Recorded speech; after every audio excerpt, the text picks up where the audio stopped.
பழைய அண்ணாமலை பத்தி தெரியல, அருண்ராஜுக்கு விழுந்த அடி, ஆட்டம் கண்ட விஜய், அண்ணாமலைனா சும்மாவா?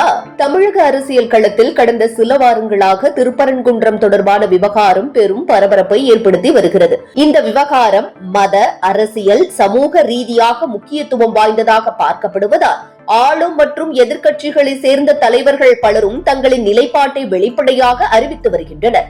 ஆனால் நடிகர் விஜய் தலைமையிலான தமிழக வெற்றி கழகம் இதுவரை எந்த ஒரு அதிகாரப்பூர்வ கருத்தையும் தெரிவிக்காமல் மௌனம் காத்து வருகிறது. தமிழக அரசியலின் மாற்று சக்தி நாங்கள்தான் என தங்களை முன்னிறுத்தும் தாவேகா இவ்வளவு முக்கியமான விவகாரத்தில் பேசாமல் இருப்பது அரசியல் வட்டாரங்களில் விமர்சனத்தையும் சந்தேகங்களையும் எழுப்பியிருக்கிறது. இந்த பின்னணியில் தாவேகா தலைவர் விஜய் தனது நிலைப்பாட்டை வெளிப்படையாக தெரிவிக்க வேண்டும் என பல்வேறு அரசியல் கட்சி தலைவர்கள் வலியுறுத்தி வருகிறார்கள். குறிப்பாக பாஜக முன்னாள் மாநில தலைவர் அண்ணாமலை விஜயின் மௌனத்தை கடுமையாக விமர்சித்திருக்கிறார்.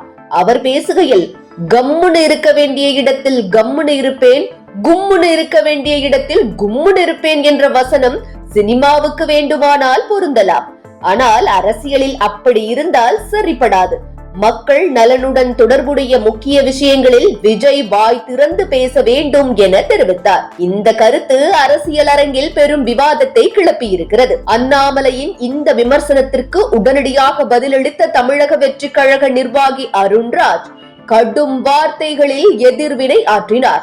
அவர் கூறுகையில், தலைவர் விஜயின் சினிமா டயலாக்காக யாருக்கு பொருந்துகிறதோ இல்லையோ அண்ணாமலைக்கு மிகச்சரியாக பொருந்துகிறது.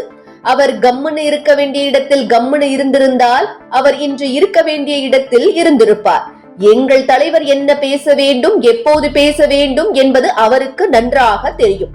அதில் வெளியில் இருந்து யாரும் அறிவுரை கூற தேவையில்லை என தெரிவித்தார். இந்த பதில் தாவேகா பாஜக இடையிலான மோதலை மேலும் தீவிரப்படுத்தியது. இதனைத் தொடர்ந்து அருண்ராஜின் கருத்தால் ஆவேசமடைந்த அண்ணாமலை மிக கடுமையான வார்த்தைகளில் பதிலடி கொடுத்திருக்கிறார். அவர் கூறுகையில், நான் யாருக்கும் ஜால்ரா அடிப்பவன் அல்ல. உண்மையை பேசுவதே என் இயல்பு. கட்சியில் சேர்வதற்காகவோ பதவி பெறுவதற்காகவோ ஜால்ரா அடிக்கும் அரசியல் எனக்கு தேவையில்லை. நான் பிரதமர் மோடிக்கு விசுவாசமானவன். ஒரு உன்னதமான கோட்பாட்டிற்காக அரசியலுக்கு வந்தவன். சினிமா நடிகருக்கு ஜால்ரா அடிப்பதற்காக அரசு பதவியை ராஜினாமா செய்து வந்தவன் நான் இல்லை. ஜால்ரா அடித்தால்தான் பதவி கிடைக்கும் என்றால் அப்படி ஒரு பதவி எனக்கு தேவையே இல்லை என காட்டமாக தெரிவித்தார். இந்த வார்த்தை போர் திருப்பரங்குன்றம் விவகாரத்தை மேலும் அரசியலாக்கியிருக்கிறது. ஒரு புறம் தாவேகா மௌனம் காக்கும் நிலையில் மறுபுறம் பாஜக உள்ளிட்ட கட்சிகள் அதை தீவிரமாக கேள்விக்குள்ளாக்கி வருகின்றன.